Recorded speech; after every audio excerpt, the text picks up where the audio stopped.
আঘাত ভোলা সহজ, অপমান ভোলা সহজ কি? একদমই নয়। অপমান করতে যতটা না সহজ লাগে, অপমান সহ্য করতে কিন্তু ততটাই কঠিন। আর এই অপমানের যদি আপনি যোগ্য জবাব দিতে চান, তাহলে আমি বলবো অপমান দিয়ে না, কিংবা কোনো কথা শুনিয়ে নয়। অপমানের জবাব দিতে গেলে এমন কিছু করে দেখান যাতে সে নিজেই নিজের কাছে ছোট হয়ে যায়। অপমানের জবাব কিন্তু এই একটাই, করে দেখাতে লাগবে। আমার সাথে এরকম কিছুদিন ধরে জানেন তো একটা ঘটনা ঘটছিল, সেটাই আপনাদের সাথে আজকে আমি শেয়ার করব। আপনারা ভিডিওর শুরুতেও একটুখানি দেখতে পেয়েছেন, আর ভিডিওর শেষেও একটা জিনিস দেখতে পাবেন। সেটা হচ্ছে আমি সাইকেল চালাচ্ছি, আর এই ছোট্ট একটা জিনিস নিয়েও জানেন তো আমাকে একদিন অনেক অপমান সহ্য করতে লেগেছিল। যাই হোক, হ্যালো এভরিওয়ান, আমি পিয়ালি, আর আমার নতুন একটি ব্লগে আপনাদের সবাইকে ওয়েলকাম। কেমন আছেন আপনারা সবাই? আশা করছি আপনারা সবাই খুব ভালো আছেন, সুস্থ আছেন। আমি কিন্তু বেশ ভালো আছি। আজকে শনিবার, আর আজকে সকাল সকাল উঠে দেখুন আমি আগে বাসি ঘরটা ঝাড় দিয়ে নিলাম।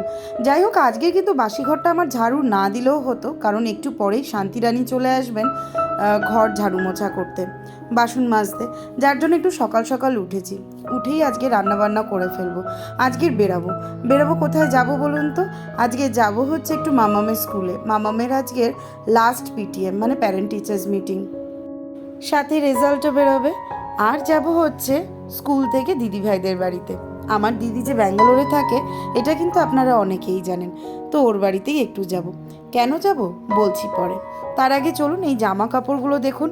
কালকে রাত্রিবেলায় ভাঁজ করে রাখতাম, কিন্তু কালকে রাত্রিবেলায় না শরীরটা ভীষণ খারাপ ছিল, খুব বমি হচ্ছিল, অ্যাসিডিটি হয়ে গেছিলো জানেন তো, যার জন্য জামা কাপড়গুলো ভাঁজ করতে পারিনি। আর মেয়েদের সংসার মানে তো বুঝতেই পারেন, যদি নিজে না করতে পারো তাহলে অন্য কেউ করার মতন কিন্তু কেউ নেই।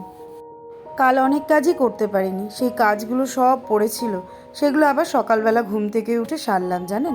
এমনকি জামা কাপড়গুলোও ভাঁজ করতে পারিনি, সেগুলোও দেখুন সব পড়ে আছে। মেয়েদের শরীর খারাপটাকে যেন কেউ গণাই ধরে না, কেউ শরীর খারাপ বলে মনেই করে না। তাই মনে করে ও থাক, আজকে না করলে কালকে ঠিক করে নেবে। যাই হোক, কি বলবো বলুন, কাজ তো করতেই লাগবে। পরিবারের অন্য সদস্যরা এই কাজগুলোকে ফেলে রাখতে পারে, কিন্তু আমি তো আর ফেলে রাখতে পারি না। তাই বসে পড়েছি, বাসি ঘরটা ঝাড় দিয়ে বসে পড়েছি জামা কাপড় ভাঁজ করতে।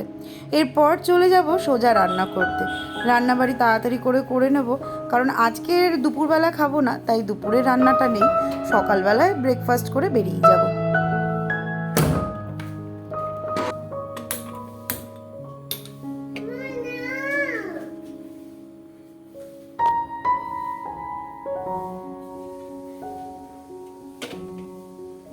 ভাতের হাঁড়ি বসিয়ে দিয়েছি, করবো একটু ফেনা ভাত। আসলে ছেলে মেয়ে দুজনেই একটু খেতে পারবে। রুটি করতে গেলে এখন আবার তরকারিও করতে লাগে, তাই ভাবলাম একটু ফেনা ভাত আর আলু ফুলকপি ভাজা করে নেব। এখন না খাবার দাবার বানাতে গেলেই, মানে রান্না বান্না করতে গেলেই সবার আগে ছেলেমেয়ের কথা মাথায় আসে, যে ওরা কোনটা খেতে পারবে, ওরা যেটা খেতে পারবে সেটাই রান্না করব। আর সকালে যেহেতু হাতে বেশি সময় ছিল না, প্লাস সবারই মোটামুটি শরীরটা একটু খারাপ, ঘরের সবারই বলতে পারেন একটু গ্যাস অ্যাসিডিটির প্রবলেম হয়েছে। মনে হয় কালকে কিছু উল্টাপাল্টা খেয়ে নিয়েছিলাম, যার জন্যেই সবার এই প্রবলেমটা হয়েছে। আর সব থেকে বেশি প্রবলেম আমার হয়েছে, আমি তো বমি টমি করে একাকার করেছি। তাই ভাবলাম সেদ্ধ ভাতই করে ফেলি, ওই একটু ফেনা ভাত যেটাকে বলেন, তাই একটু করে ফেলছি। রান্না মোটামুটি কমপ্লিট, এবার শান্তি চলে আসবে কাজকর্ম করতে। তারপরে ছেলে মেয়েকে স্নান টান করিয়ে একেবারে খাইয়ে দাইয়ে বেরিয়ে পড়বো। চলুন, আপনাদের সাথে কথা বলতে বলতে আমার কিন্তু আলু ফুলকপি ভাজাটা হয়ে গেছে, আর ওদিকে ফেনা ভাতটাও হয়ে এসছে, অল্প একটু ঘি দিয়ে নামিয়ে নেব।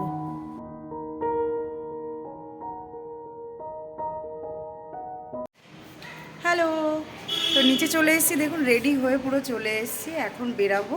প্রথমে যাব মামামের স্কুলে, ওর পিটিএম আছে, আর তারপরে যাব হচ্ছে দিদিভাইদের বাড়িতে। কালকে ওর মেয়ের জন্মদিন, তাই আগে স্কুল থেকে ঘুরে তারপরে দিদিভাইদের বাড়িতে চলে যাব।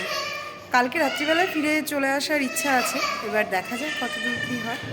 চলো দেখতে থাকুন, আশা করি ভালো লাগে। প্রত্যেক বাবা মারাই কিন্তু একটা জিনিসই চায়, তাদের সন্তানরা সব কিছুতে দক্ষতা অর্জন করুক, তারা সব কিছু জানুক, সব কিছু শিখুক। তারা শেখাতে চায় অনেক কিছু, কিন্তু ছেলেমেয়েরা তারা কতটুকু নিতে পারে, তারা কতটুকু শিখতে পারে, সেটা কিন্তু পুরোপুরি তাদের উপরে ডিপেন্ড করে। আমার বাবা মাও জানেন তো, ছোট থেকেই আমাকে অনেক জিনিস শিখিয়েছে, অনেক কিছু শিখিয়েছে। ছোট থেকে গান, নাচ, আঁকা, সাঁতার, সাইকেল সমস্ত কিছুই শিখেছি জানেন, কিন্তু বড় হয়ে সবই যেন ভুলে গেছি। নাচটা তো জীবনের সঙ্গে রয়ে গেছে, গান করতে এখন আর পারি না। ছেলে মেয়েদের সাথে চেল্লাতে চেল্লাতে আমার গান গাওয়াটা বন্ধ হয়ে গেছে। আঁকাও এখন আর আঁকা আঁকি কোথায় বা সময় পাই বলুন তো। সাইকেল চালাতে, সাইকেল কোথায় যে চালাবো। আর সাঁতার কাটতে সময় হয় না। কোনো কিছুর জন্যই নিজের জন্য কিন্তু কোনো সময় বার করতে আমি পারি না। এই কাজগুলো মানে এই ইচ্ছেগুলো যখনই ভাবি যে আমি একটু সুইমিং করে আসি, একটু সাইকেল চালিয়ে আসি, তখনই ভাবি যে ও বাবা, ওই সময়টুকু এইখানে না দিয়ে বরঞ্চ আমার সংসারে এই কাজটা হয়ে যাবে, যার জন্য জানেন তার প্র্যাকটিস আর হয় না। আর যে কোনো জিনিসই কিন্তু প্র্যাকটিসের মধ্যে থাকলে আপনার মনে থাকবে, প্র্যাকটিসের মধ্যে না থাকলে আপনার কিন্তু সেরকম ভালো মনে থাকবে না। আমারও জানেন তো এই একই অবস্থা হয়েছে। অনেক ছোটোবেলায় তো সাইকেল চালানো শিখেছিলাম, তারপরে না মানে অনেক দিন হয়ে গেছে সাইকেল চালাইনি। কিছুদিন আগে আমি ইউলুর সাইকেল চালাতে গিয়ে পড়ে গেছিলাম, এমনকি দুবার চালাতে গিয়ে আমি দুবারই পড়ে গেছিলাম। আর পড়ে যাওয়াতে জানেন তো সবাই খুব হাসাহাসি করেছিল।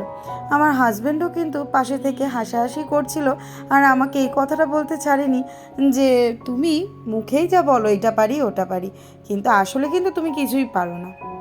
কথাটা শুনে না মানে ভীষণ খারাপ লেগেছিল। আর সবার সামনে যেহেতু পড়ে গেছিলাম, আপনারা নিশ্চয়ই বুঝতে পেরেছেন যে আমার কতটা খারাপ লেগেছিল। আর তখন জানেন তো শুধু চোখ দিয়ে জল, আর শুধু ভগবানকে বলেছি সত্যি ঠাকুর আমার দ্বারা আর কিছুই হয় না। আজকে দিদিভাইদের বাড়িতে এলাম। দিদিভাইদের বাড়িতে সন্ধ্যা হতে না হতেই নিচে চলে এসেছি। দিদিভাইয়ের মেয়ের একটা সাইকেল রয়েছে, ভাবলাম এটা দিয়ে একবার চেষ্টা করে দেখি। এর মাঝখানে ওর বাবা ছেলে মেয়েদেরকে নিয়ে এই রাইডস করে চলাতে চলে গেছিলো। আর দিদিভাইয়ের মেয়ের সাইকেলটা নিয়ে আমি কিন্তু আমার যুদ্ধটা চালিয়ে গেছি। সন্তু আমায় অনেকবারই বলেছিল যে পিয়ালি দাও, আমি ধাক্কা মেরে দিই কিংবা আমি ধরে দিই, আমি ধরে থাকি তুমি চালাও। আমি ওকে বারণ করেছি, আমি বলছি না, তুমি ধরে থাকলে কিংবা তুমি আমায় ধাক্কা দিলে আমি আর জীবনে চেষ্টা কিংবা শিখতে পারবো না, আমি বরঞ্চ একলাই করি। আমি তো আগে শিখেছি, আমি কিছুটা হলেও জানি। কিছুক্ষণ পরে সাইকেল চালিয়ে সন্তুর সামনে চলে গেছি। বিশ্বাস করুন, যা আনন্দ মনের মধ্যে হচ্ছিল না, মনে মনে নিজেকেই বলছিলাম যে না, আমিও পারি, চেষ্টা করলে আমিও পারি। এমনকি জানেন তো এই যে আমি ইউটিউবে এখন কাজটা করি, ইউটিউবের কাজের জন্যও কিন্তু আমাকে অনেক সময় অনেক কথা শুনতে লাগে। এই তুমি কি কাজ করো, এই কাজের কোনো দাম নেই, হ্যান ত্যান। ইচ্ছা আছে যেদিন আমি ইউটিউবে সাকসেস হব সেদিন আমি যোগ্য জবাব দিতে পারবো। আর ইউটিউবে সাকসেস পেতে গেলে আপনাদের সাপোর্ট দরকার। হ্যাঁ বন্ধুরা, যদি আপনারা আমাকে একটু সাপোর্ট করেন, একটু সাহায্য করেন, তাহলে কিন্তু আমি অনেকটা এগিয়ে যেতে পারি। তার জন্য আপনাদের আমার চ্যানেলটাকে সাবস্ক্রাইব করে পাশে থাকতে লাগবে। আর যদি ভিডিওটা ভালো লেগে থাকে তাহলে অবশ্যই একটা লাইক করবেন, লাইক করতে কিন্তু একদম ভুলবেন না। আর আপনাদেরকেও একটা কথা বলবো, যদি আপনাদেরও কেউ এরকমভাবে অপমান করে থাকে তাহলে তাদেরকে কথা শুনিয়ে না, যোগ্য জবাব দিন। নিজে কিছু করে দেখিয়ে, যেই জিনিসটা নিয়ে অপমান করছে সেই জিনিসটাই করে দেখান, দেখবেন যোগ্য জবাব আপনি ঠিক দিয়ে দিতে পারবেন। অনেক গল্প হলো, চলুন আজকের ব্লগটা আমি এখানেই শেষ করছি। সবাই ভালো থাকবেন, সুস্থ থাকবেন। আমি চলে আসবো নতুন আরেকটা ব্লগ নিয়ে।